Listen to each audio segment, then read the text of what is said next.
just recap your round for us, please. Yes, solid round. Obviously played nicely. Probably played better than yesterday. Unfortunately, I mean, I made some good putts. Don't get me wrong, but I had probably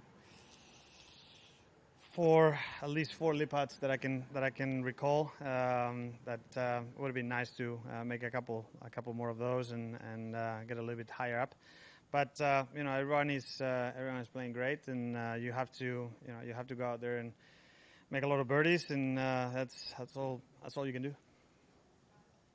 Sergio, is that fun golf when you know you have to shoot 65, or is it a pressure? How do you feel about the perspective of when you know you have to go low? If you're playing well, it's fun, obviously, but it's not my favorite kind of golf. I like when it's a bit more challenging and just not just putting, which obviously don't misinterpret me.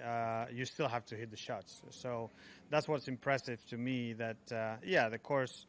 It's playing fairly simple. There's a little bit of wind, but not much. Fairways are not running too much, so you can hit a lot of fairways. But you still have to hit the shots. There's some tee shots that are not quite as easy, and there's some shots into some of the greens that are not quite as easy. But everyone seems to be doing it very well. Do you think it's possible at this time of year, and considering the region that you play the playoffs in, to have like firm courses, to have a test that's like anything more than where your guys are going to throw a lot of birdies on the board? Yes, it definitely would be nice. I remember, for example, 2008 when I almost won the FedEx Cup. I remember when we played in New Jersey. I can't remember I can't recall the name of the course, but I played firm. It was like an all traditional kind of course, small greens, and it played tough. I remember I was playing really well, and three of us went to a playoff with not too many under. So, you probably, and don't get me wrong, probably the PGA Tour wants them to be a little bit like that. They probably don't want as many under par in the playoffs.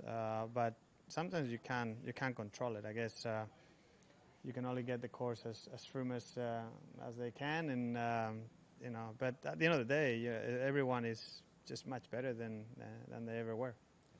We've talked to some people in here who say they judge their season by whether or not they make the Tour Championship. Is that something you do? How important is it to get to Atlanta? Well, I wouldn't say that I judge my season just by if I make the Tour Championship or not. Obviously, if I make the Tour Championship, I know that I've had a really good season because it's not easy to get there. So I definitely look at it that way. But you can still have a very good season without making the Tour Championship.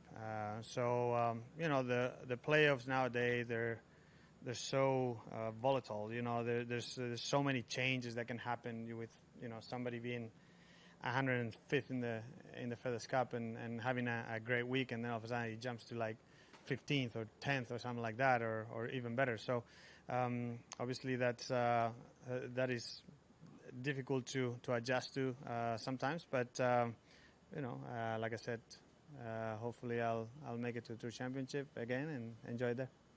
So the fifth hole, I think the up and down for birdie, was a tough sort of flop shot you had to hit there. Can you kind of take us through? Yeah, that was one of the best up and downs. That one on 17, obviously. It was. I think it was an important moment because I made a great birdie on one.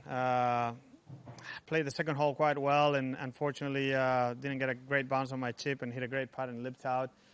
Then three putt at 3. Then hit another great putt on 4 and lipped out for birdie.